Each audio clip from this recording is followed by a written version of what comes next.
Patriotic efforts पे आप सभी का हार्दिक स्वागत है। नवल किशोर की ओर से आप सभी को सादर नमस्कार।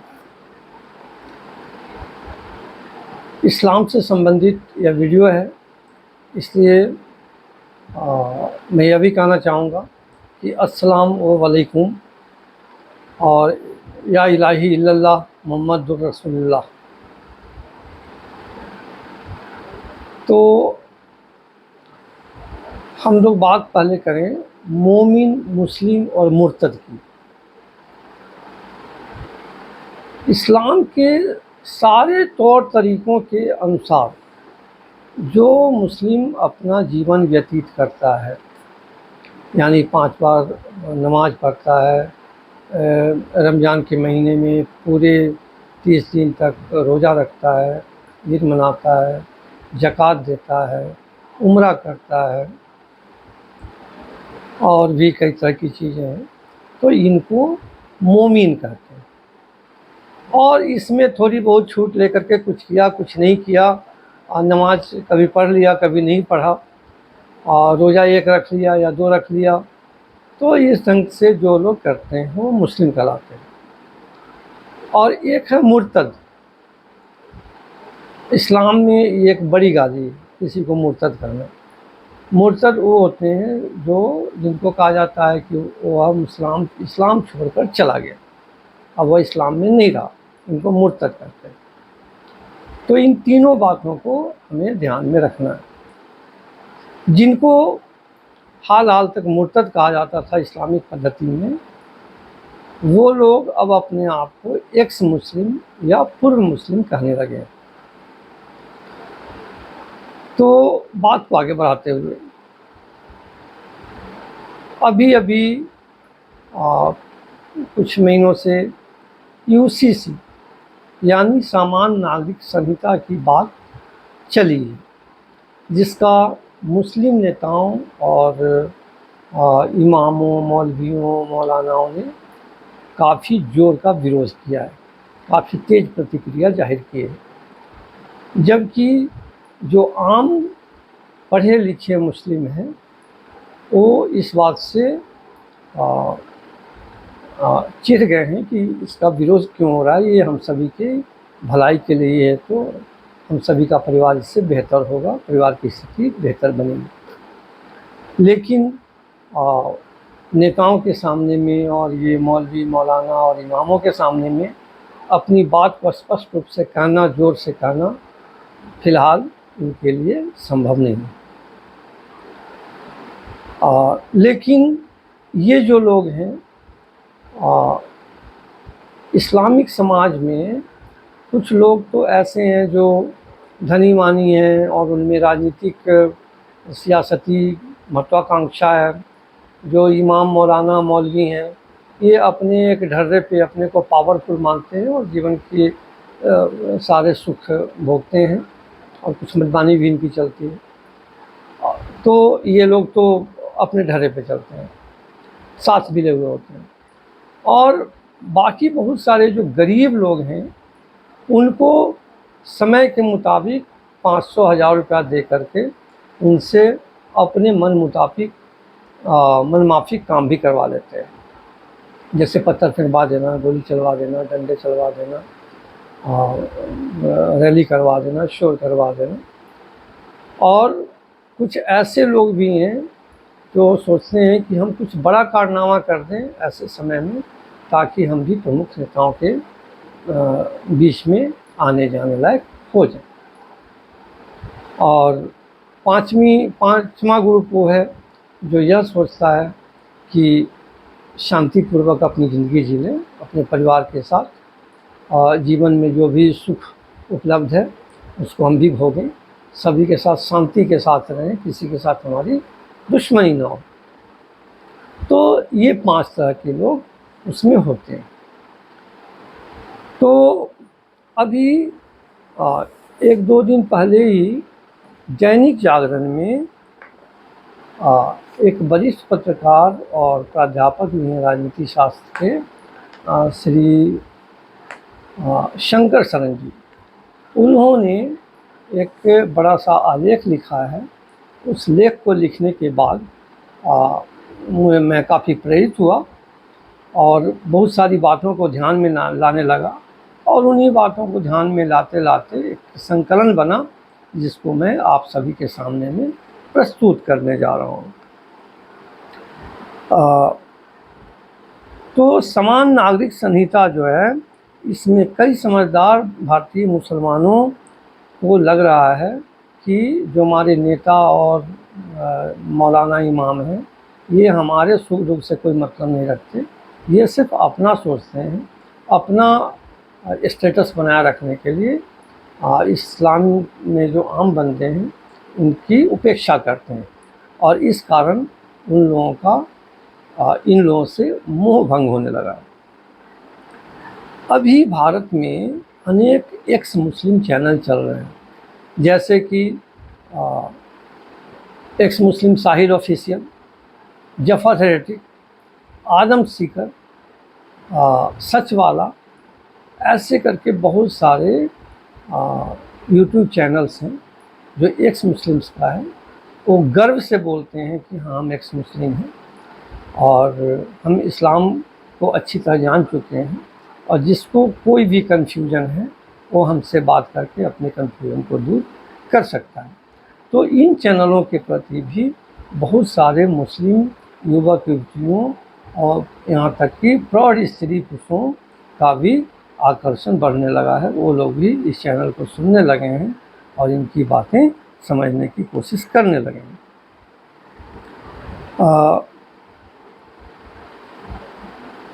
ये अब मेन स्ट्रीम, ये जो इन चैनल्स के जो ऑर्गेनाइज़र हैं, जो संचालक हैं, वे लोग तो मेन स्ट्रीम चैनल्स पर भी आने लगे हैं, जैसे TV9 भारतवर्ष पे या न्यूज़ नेशन पे, इंडिया TV पे, आज तक पे, रिपब्लिक भारत पे, इन पर भी ये लोग आने लगे हैं और अपने विचार रखने लगे हैं, अपनी बातें रखने लगे हैं।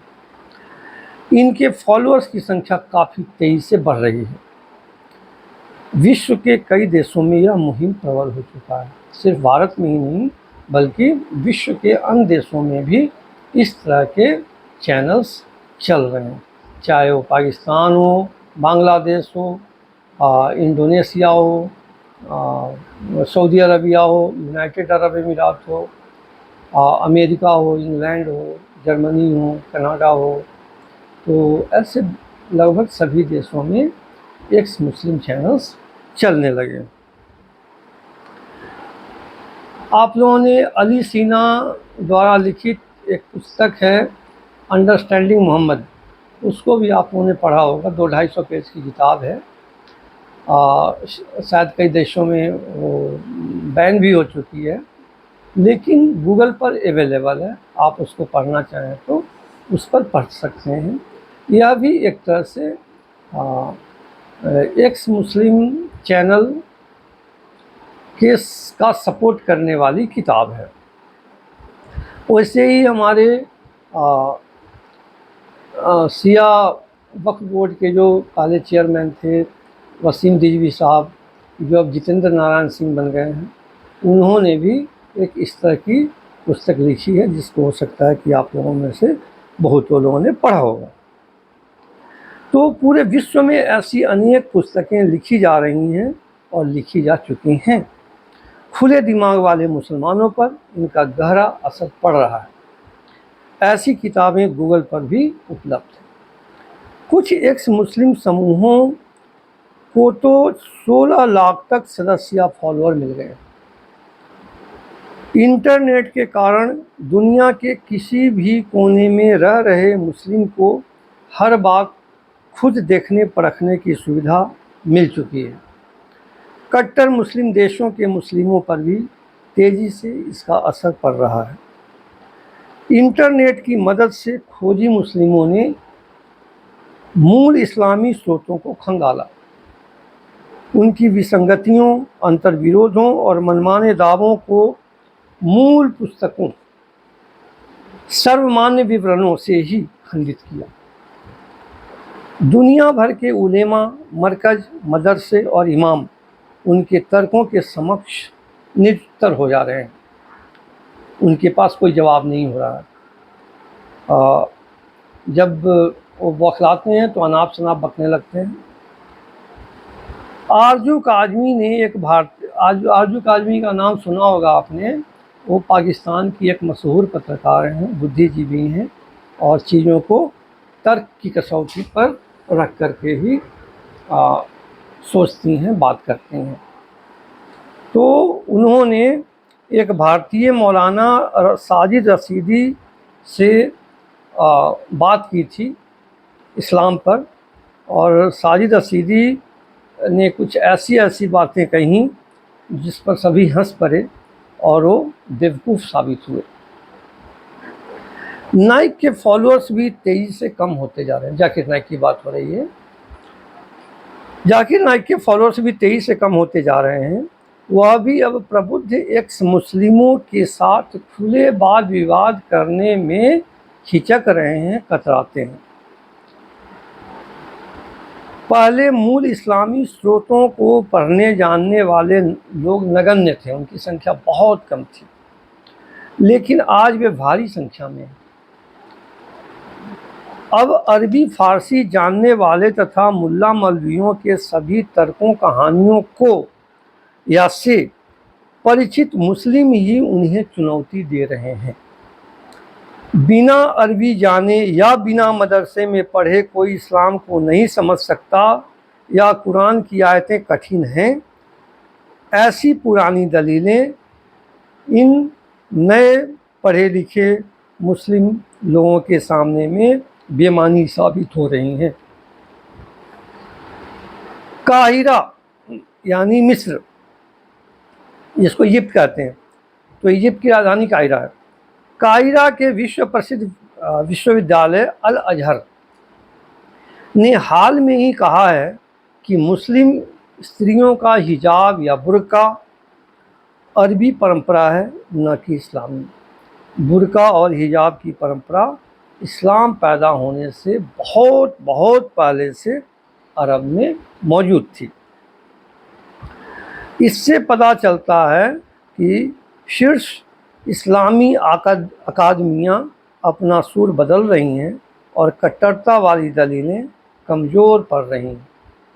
जब इतनी बड़ी बड़ी इस्लामी अकादमियाँ भी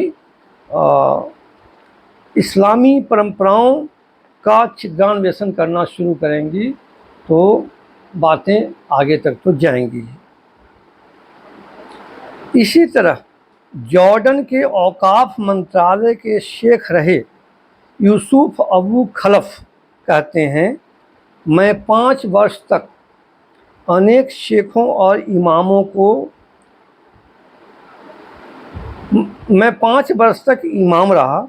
अब मैं इस्लाम को नहीं मानता और अनेक शेखों और इमामों को जानता हूँ जो इस्लाम में विश्वास रखने का केवल दिखावा करते हैं, किंतु वे असल में उस पर विश्वास खो चुके हैं। हालत ऐसी है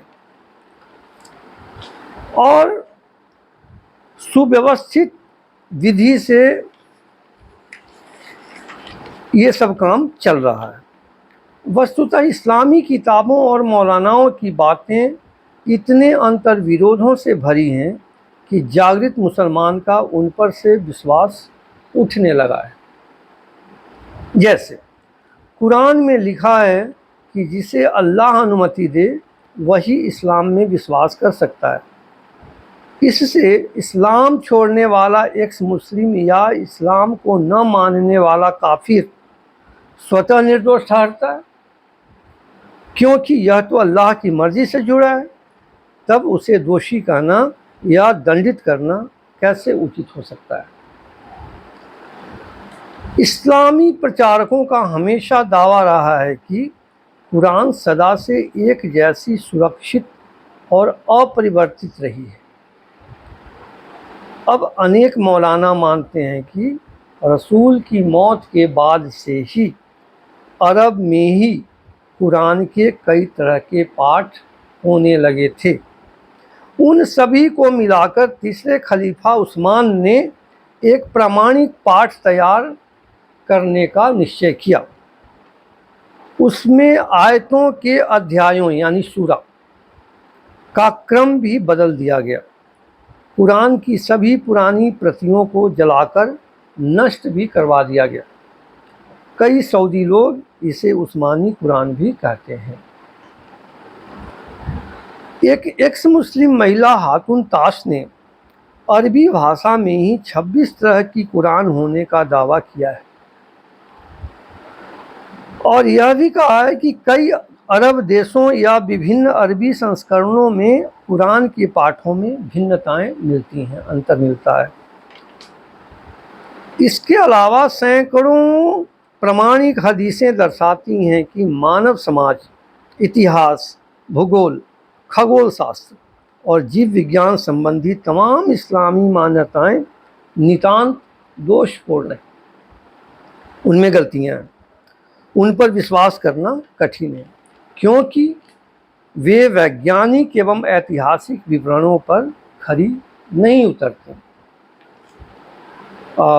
जिस समय इस्लाम की स्थापना हुई थी उस समय अरब में ज्ञान का जो भी थोड़ा बहुत भंडार था उसका करोड़ों गुना ज्ञान का भंडार मिस्र में था। तो हम ये तो कह नहीं सकते कि मिस्र वाला ज्ञान बिल्कुल फालतू था, बेकार था, उसको फेंक दिया जाए। तो उस ज्ञान के आधार पर या पहले से भारत में, चीन में, मेसोपोटामिया जिसको आज हम इराक कहते हैं, ईरान में, ये सब काफ़ी पुराने देश थे, इनके अपने ज्ञान भंडार थे और उन सब से भी तुलना करते हैं तो जो इस्लामिक ज्ञान है उसमें बहुत सारी विसंगतियां पाई जाती हैं। इससे भी इस पंथ में विश्वास रखने वालों की मान्यताएं कमज़ोर पड़ रही हैं। साथ ही विश्व में इस्लाम के नाम पर दशकों से हिंसा और असहिष्णुता के कारण भी उसकी बड़ी बदनामी हो रही है। इस्लाम की बहुत बड़ी बदनामी हो रही है। संभव है कि इससे बन रही नकारात्मक धारणा भी मुस्लिमों में यही एहसास बढ़ाती हो कि मुस्लिम होने में अब कोई शान वाली बात नहीं रही। आधुनिक शिक्षा प्राप्त अधिकांश मुस्लिम युवा युवतियाँ वर्तमान में उपलब्ध सभी अवसरों, सुविधाओं और आज़ादी का आनंद लेने में अन्य किसी से भी पीछे नहीं रहना चाहते। अतः उन्हें अपने मजहब की बंदिशों और शिकंजों को तोड़ने से कोई गुरेज नहीं हो रहा है। वे भी हंसना चाहते हैं, उछलना चाहते हैं, मचलना चाहते हैं, खिलखिलाना चाहते हैं, सीमित जीवन नहीं चाहते। ऐसे लोगों को एक्स मुस्लिम ग्रुप का विशुद्ध ज्ञान उन्हें दोषमुक्त और कुंठामुक्त कर अपने साथ जोड़ लेता है। शुरू से ही मुसलमानों को कहा जाता रहा है कि इस्लाम को जानो मत, केवल मानो। मैंने अपने उदारवादी नरम दिल वरिष्ठ मित्र सैयद जाफर महमूद से करीब 30 वर्ष पहले पूछा था कि ऐसा क्यों, कि केवल मानो जानो नहीं। तो उन्होंने खिलखिलाते हुए कहा था, जो इस्लाम को जान लेता है वह इस्लाम को छोड़ देता है। इसके बाद उन्होंने इस्लाम की बहुत सारी खामियां बताईं और उनके उदाहरण भी दिए। एक्स मुस्लिम चैनल्स वही काम आज सुसंगठित और सुव्यवस्थित तरीके से कर रहे हैं। वे अपने ठोस सबूतों और तर्कों के बल पर अपनी सभी प्रामाणिक किताबों की बातों को डंके की चोट पर असत्य साबित किए जा रहे हैं। उनका मानना है कि अनपढ़ स्वार्थी इमामों और मौलानाओं के तकरीर में फंसे हुए गरीब लोग ही कुछ समय तक मुस्लिम बने रह सकते हैं। न जाने मुसलमानों की कितनी पीढ़ियां इस्लाम के पैरों तले कराहती हुई गुजर गईं। ये सब बातें जो हैं वो एक्स मुस्लिम्स की हैं या जो आज के आधुनिक मुस्लिम युवा युवती हैं उनके विचार हैं।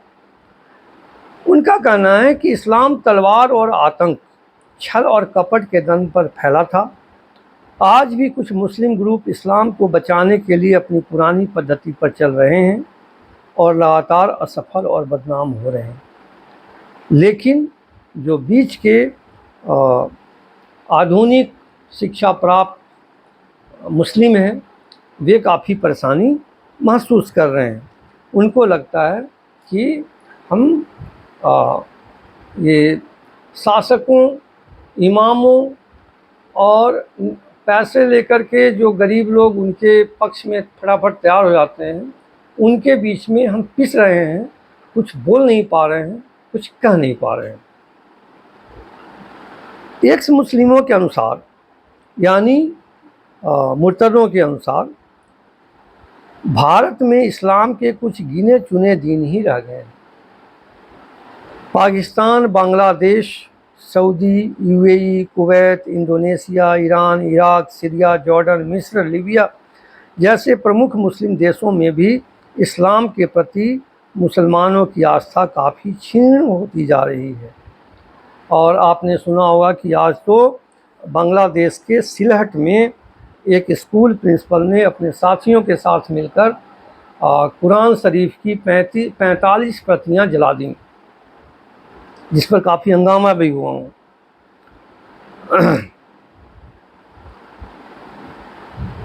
यह केवल शासकों, नेताओं और उलेमाओं के लिए ही उपयोगी रह गया है, आम मुसलमानों के लिए नहीं, और पहले भी ऐसा ही होता रहा है। कुछ आम मुस्लिमों का तो यह भी कहना है कि जिस इस्लाम के कारण खुद रसूल की मौत हुई, उनकी प्यारी बेटी फातिमा को जिंदा जला दिया गया एक कमरे में, जिनके चचेरे भाई और दामाद का सिर कलम कर दिया गया जब वो नमाज पढ़ रहे थे।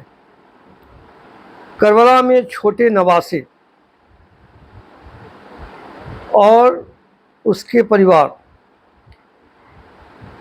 तो छोटे नवासे हुसैन थे। करबला में छोटे नवासे हुसैन और उसके परिवार को बड़ी बेरहमी से मार दिया गया और बड़े नवासे हसन को जहर देकर मार दिया गया। रसूल की प्यारी बेगम आयशा का जीवन जिल्लत में बीता, उस इस्लाम से क्या लेना देना, ऐसा आम मुसलमानों का कहना है। कुछ मुस्लिमों का मानना है कि इमामों और मौलानाओं से इस्लाम के बारे में पूछने पर वे पहले तो बरगलाते हैं, फिर नाराज़ होते हैं, अनाप शनाप बकने लगते हैं और अंत में तरह तरह की धमकियां देने लगते हैं। कई बार तो पिटाई भी कर देते हैं। तब ऐसा लगता है कि इन्होंने इस्लामी किताबों को रट लिया है, समझा नहीं, और अपने रट्टेपन को गुंडागर्दी करने का लाइसेंस बना दिया है। इन निराश मुस्लिमों को लगता है कि एक्स मुस्लिम चैनलों पर उनके सवालों का न केवल माकूल और सटीक जवाब मिल जाते हैं, बल्कि बहस करने का भरपूर मौका भी मिलता है, अपनी बातें कहने का मौका मिलता है, अपने तर्क रखने का मौका मिलता है। एक्स मुस्लिम चैनलों पर जब अब अधिकाधिक मुस्लिम युवा, प्रौढ़, स्त्री, पुरुष अपनी मजहबी परेशानियां शेयर करने लगे हैं और संतोषजनक सावधान भी पाने लगे हैं। आधुनिक शिक्षा प्राप्त कर चुके कई मुस्लिम मौलानाओं, इमामों को नासमझ, नालायक, लकीर के फ़कीर और गैर मुस्लिमों के प्रति नफरत फैलाने वाले भी समझने लगे हैं। ऐसे मुस्लिम भी एक्स मुस्लिम ग्रुप की ओर आकर्षित होने लगे। पढ़ी लिखी और आत्मनिर्भर मुस्लिम महिलाओं पर तो एक्स मुस्लिम चैनलों का गहरा असर पड़ने लगा है। ऐसी कुछ महिलाओं ने तो अब यह भी कहना शुरू कर दिया है कि इस्लाम का बोझ केवल मुस्लिम महिलाओं ने ढोया है। इस्लाम ने सबसे अधिक महिलाओं पर ही टॉर्चर किया है। जन्म लेते ही जहन्नुम का डर मन में इतना अधिक भर दिया जाता है कि महिलाएं हर जुल्म सहने को मजबूर रहती हैं। एक्स मुस्लिम चैनल मुख्य रूप से इंसानियत पर जोर दे रहे हैं और मजहब की जो बातें इंसानियत के खिलाफ होती हैं उनको वे स्वीकार नहीं करते हैं, बल्कि उसकी आलोचना भी करते हैं, बुराई भी करते हैं, निंदा भी करते हैं। इस कारण भी कई मुस्लिम इन चैनलों के प्रति आकृष्ट हो रहे हैं। भारत में ऐसे अधिकांश चैनलों के संचालक पहले इमाम, मौलाना या मौलवी रह चुके हैं, इसलिए उनको इन सभी धार्मिक पुस्तकों का ज्ञान रहता है और उस ज्ञान के आधार पर वो सही जवाब दे पाते हैं। आज के लिए इतना ही। नमस्कार।